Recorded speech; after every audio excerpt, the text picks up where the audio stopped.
ಕರುನಾಡಿನ ಗಂಡು ಮೆಟ್ಟಿನ ನಾಡು, ಜವಾರಿ ಸೊಗಡಿನ ನೆಲ, ವೀರರಾಣಿ ಕಿತ್ತೂರು ಚೆನ್ನಮ್ಮ, ವೀರ ಸಂಗೊಳ್ಳಿ ರಾಯಣ್ಣರಂತಹ ಹೋರಾಟಗಾರರಿಗೆ ಜನ್ಮ ನೀಡಿರುವ ನಾಡು ನಮ್ಮದು.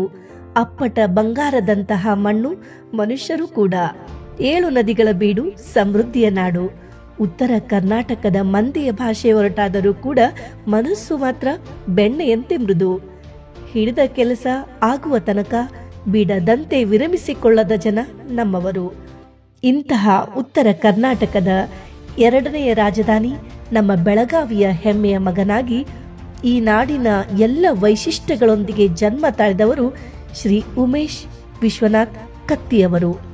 ಬೆಳಗಾವಿ ಜಿಲ್ಲೆ ಹುಕ್ಕೇರಿ ತಾಲೂಕಿನ ಬೆಲ್ಲದ ಬಾಗೇವಾಡಿಯ ಪ್ರತಿಷ್ಠಿತ ಕತ್ತಿ ಕುಟುಂಬ ವ್ಯವಸಾಯ, ವ್ಯವಹಾರ, ಜನಸಂಪರ್ಕ, ರಾಜಕಾರಣ, ಸಹಕಾರ ಈ ರೀತಿ ಪ್ರತಿಯೊಂದು ಕ್ಷೇತ್ರದಲ್ಲಿಯೂ ಕೂಡ ಅಗ್ರಗಣ್ಯ ಸಾಧನೆಯನ್ನು ಮಾಡಿ ಕೇವಲ ಆಗರ್ಭ ಶ್ರೀಮಂತಿಕೆ ಮಾತ್ರವಲ್ಲ, ಹೃದಯ ಶ್ರೀಮಂತಿಕೆಗೂ ಕೂಡ ಹೆಸರಾದಂತಹ ಕುಟುಂಬ.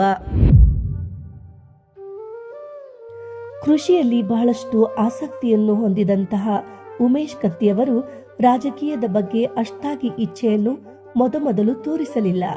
ಆದರೆ ಹಿರಿಯರ ಒತ್ತಾಸೆಗೆ ಕಟ್ಟುಬಿದ್ದು ವಿಧಾನಸಭೆಯ ಉಪಚುನಾವಣೆಯಲ್ಲಿ ಜನತಾ ಪಾರ್ಟಿಯ ಅಭ್ಯರ್ಥಿಯಾಗಿ ಸ್ಪರ್ಧಿಸಿ ಗೆದ್ದು ಬಂದರು. ಇದು ಪ್ರಾರಂಭ ಮಾತ್ರವಾಗಿತ್ತು. ನಂತರದ ದಿನಗಳಲ್ಲಿ ಸಹಕಾರ, ರಾಜಕೀಯ, ಕೃಷಿ ಹೀಗೆ ಯಾವುದೇ ರಂಗ ಅವರನ್ನು ಕೈಬಿಡಲಿಲ್ಲ.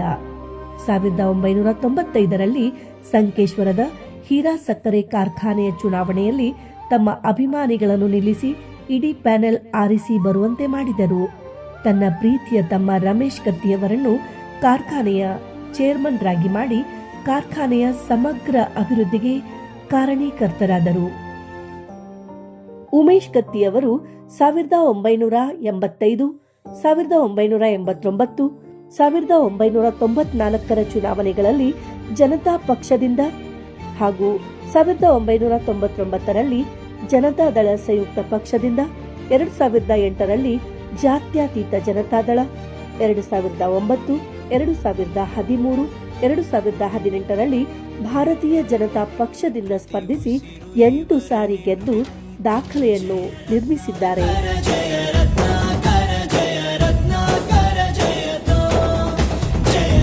ಸಕ್ಕರೆ ಸಚಿವರಾಗಿ ಉಮೇಶ್ ಕತ್ತಿಯವರು ಸೇವೆಯನ್ನು ಸಲ್ಲಿಸಿ ಸಕ್ಕರೆ ಕಾರ್ಖಾನೆಗಳು ಮರುಜೀವ ಪಡೆಯುವಲ್ಲಿ ಇಡೀ ಕ್ಷೇತ್ರ ಪುನಶ್ಚೇತನಗೊಳ್ಳಲು ಕಾರಣರಾದರು.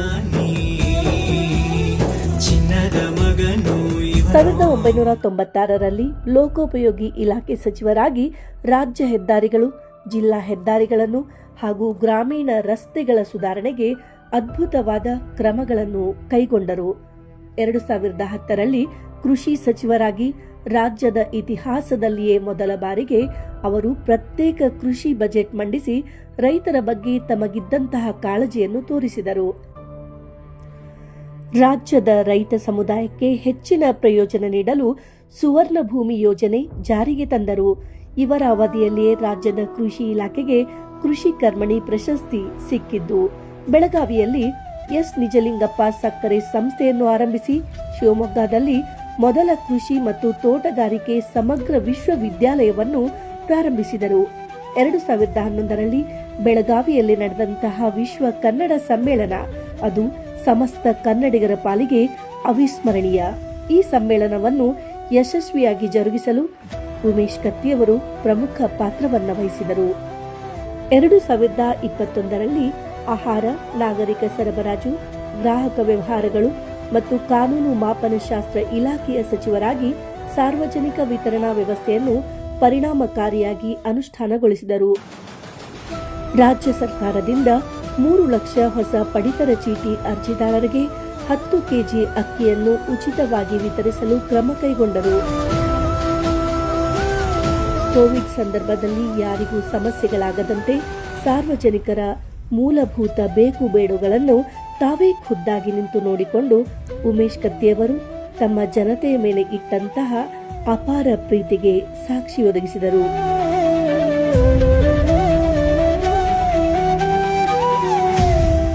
2020-21ರಲ್ಲಿ ರಾಜ್ಯದ ರೈತರು ಬೆಳೆದ ಬೆಳೆಗಳಿಗೆ ಉತ್ತಮ ಬೆಲೆ ಒದಗಿಸುವ ಉದ್ದೇಶದಿಂದ ಉತ್ತರ ಕರ್ನಾಟಕ ಭಾಗದ ಜನರಿಗೆ ಜೋಳ ಹಾಗೂ ದಕ್ಷಿಣ ಕರ್ನಾಟಕ ಭಾಗದ ಜನರಿಗೆ ರಾಗಿ ವಿತರಿಸಲು ಕನಿಷ್ಠ ಬೆಂಬಲ ಬೆಲೆ ಯೋಜನೆಯಡಿಯಲ್ಲಿ ರಾಜ್ಯದ 3 ಲಕ್ಷ ರೈತರಿಂದ 2.1 ಲಕ್ಷ ಮೆಟ್ರಿಕ್ ಟನ್ ಭತ್ತ, 4.74 ಲಕ್ಷ ಮೆಟ್ರಿಕ್ ಟನ್ ರಾಗಿ ಮತ್ತು 85,000 ಮೆಟ್ರಿಕ್ ಟನ್ ಜೋಳವನ್ನು ಬೆಂಬಲ ಬೆಲೆಯಲ್ಲಿ ಖರೀದಿಸಿ ಪಡಿತರ ಯೋಜನೆಯಲ್ಲಿ ವಿತರಿಸಿದರು. ಇದು ರಾಜ್ಯದ ಇತಿಹಾಸದಲ್ಲಿ ದಾಖಲೆ ಪ್ರಮಾಣದ ಖರೀದಿ ಮತ್ತು ವಿತರಣೆಯಾಗಿದೆ. 2021ರಲ್ಲಿ ಅರಣ್ಯ ಸಚಿವರಾದ ಅವಧಿಯಲ್ಲಿ ರಾಜ್ಯದ ಅರಣ್ಯ ವಿಸ್ತರಣೆ ಹಾಗೂ ಸುಧಾರಣೆಗಾಗಿ ಅನೇಕ ಕ್ರಮಗಳನ್ನು ಕೈಗೊಂಡರು. ರೈತರಿಗೆ ಶ್ರೀಗಂಧ ಬೆಳೆಯಲು ಇದ್ದ ತೊಂದರೆಗಳನ್ನು ನಿವಾರಿಸಿ ಶ್ರೀಗಂಧ ಬೆಳೆ ಬೆಳೆಯಲು ಪ್ರೋತ್ಸಾಹಿಸಲು ಕರ್ನಾಟಕ ಶ್ರೀಗಂಧ ನೀತಿ ಜಾರಿಗೆ ಬರಲು ಪ್ರಮುಖ ಪಾತ್ರ ವಹಿಸಿದರು. ಅದೇ ಅವಧಿಯಲ್ಲಿ ಹಿಡ್ಕಲ್ ಜಲಾಶಯದ ಮುಂಭಾಗದಲ್ಲಿ ಬೃಂದಾವನ ಮಾದರಿಯ ಉದ್ಯಾನವನ ನಿರ್ಮಾಣ ಮಾಡಲು ಸತತ ಪ್ರಯತ್ನಪಟ್ಟು ಅಂದಿನ ಮುಖ್ಯಮಂತ್ರಿಗಳಾಗಿದ್ದ ಶ್ರೀ ಬಸವರಾಜ ಬೊಮ್ಮಾಯಿ ಅವರನ್ನು ಮನವೊಲಿಸಿ ತಮ್ಮ ಕನಸಿನ ಯೋಜನೆ ಉದ್ಯಾನ ಕಾಶಿಗೆ ಬೃಹತ್ ಮೊತ್ತದ ಅನುದಾನಕ್ಕೆ ಅನುಮೋದನೆಯನ್ನು ಪಡೆದರು.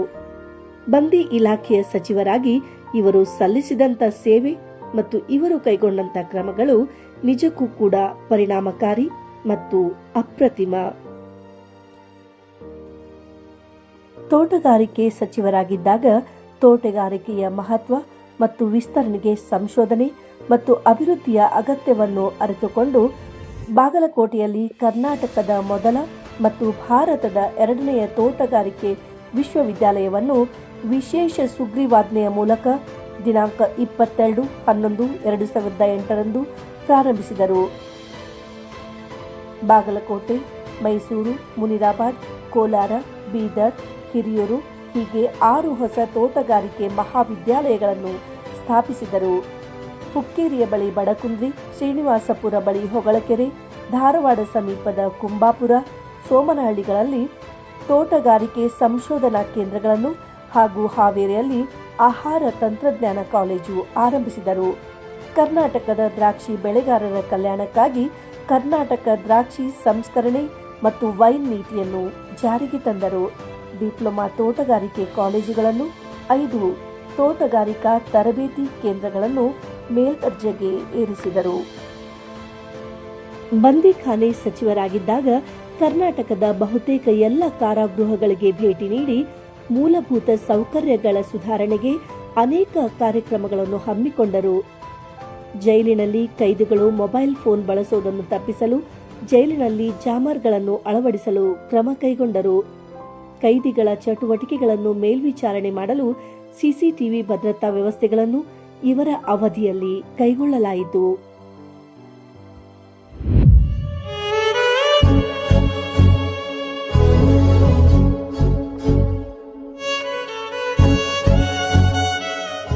ತನ್ನವರಿಗಾಗಿ ದುಡಿಯುತ್ತಾ ತನ್ನ ಆರೋಗ್ಯವನ್ನ ನಿರ್ಲಕ್ಷಿಸುತ್ತಾ ತಮಗೆ ಸಿಕ್ಕ ಇಲಾಖೆಗಳಲ್ಲಿ ಪ್ರಾಮಾಣಿಕವಾಗಿ ಸೇವೆ ಸಲ್ಲಿಸುತ್ತಾ ವಿವಿಧ ಇಲಾಖೆಗಳಲ್ಲಿ ಕ್ರಿಯಾಶೀಲ ಸಚಿವರಾಗಿ ತಮ್ಮ ಸೇವೆಯನ್ನ ಸಮರ್ಪಿಸುತ್ತಿದ್ದ ಸಂದರ್ಭದಲ್ಲಿ ಯಾರಿಗೂ ಹೇಳದೆ ಕೇಳದೆ ನಿರೀಕ್ಷೆಯೇ ಇರದೆ ಒಂದು ಸಣ್ಣ ಸುಳಿವನ್ನೂ ಬಿಟ್ಟುಕೊಡದೆ ನಮ್ಮೆಲ್ಲರನ್ನೂ ಇವರು ಬಿಟ್ಟು ಎದ್ದು ಹೋಗಿದ್ದು ಇಡೀ ರಾಜ್ಯದ ಪಾಲಿಗೆ ಕಹಿ ದಿನ, ಕರಾಳ ಘಟನೆ, ಮರೆಯಲಾಗದ ನೋವು.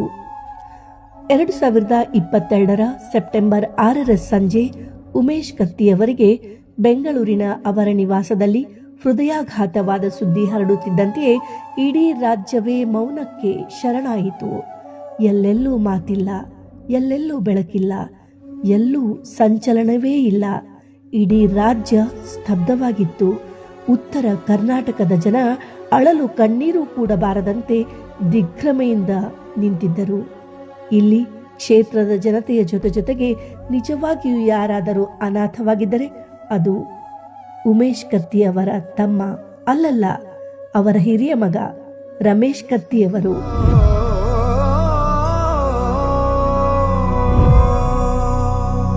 ಅಷ್ಟು ದಿಟ್ಟ ವ್ಯಕ್ತಿತ್ವದ ರಮೇಶ್ ಕತ್ತಿಯವರು ಬಿಕ್ಕಿ ಬಿಕ್ಕಿ ಕಣ್ಣೀರನ್ನು ಹಾಕುತ್ತಿದ್ದರೆ ಇಡೀ ಕ್ಷೇತ್ರ ಶೋಕ ಸಾಗರದಲ್ಲಿ ಮುಳುಗಿತ್ತು.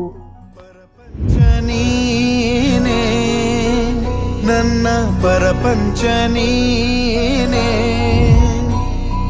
ಪರಪಂಚ ನೀನೇ, ನನ್ನ ಪರಪಂಚ ನೀನೇ,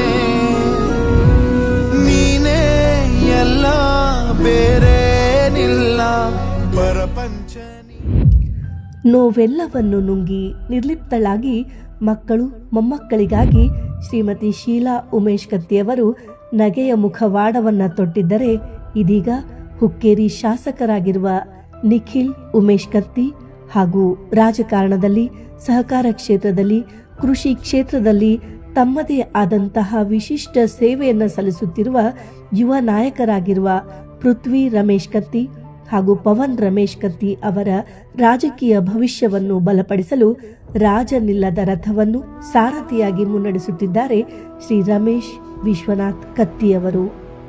ಈ ಮೂವರು ಯುವ ನಾಯಕರಾಗಿದ್ದರೂ ಕೂಡ ಕ್ಷೇತ್ರದ ಜನರ ಪಾಲಿಗೆ ಮಾತ್ರ ಸಾಹುಕಾರ ತಮ್ಮ ಉಡುಗೆ ಹಾಕಿರುವ ಮುದ್ದು ಮಕ್ಕಳಂತೆ ಕಾಣುತ್ತಿರುವುದು ಕ್ಷೇತ್ರದ ಜನತೆಯ ಪ್ರೀತಿ ವಿಶ್ವಾಸಕ್ಕೆ ಸಾಕ್ಷಿ.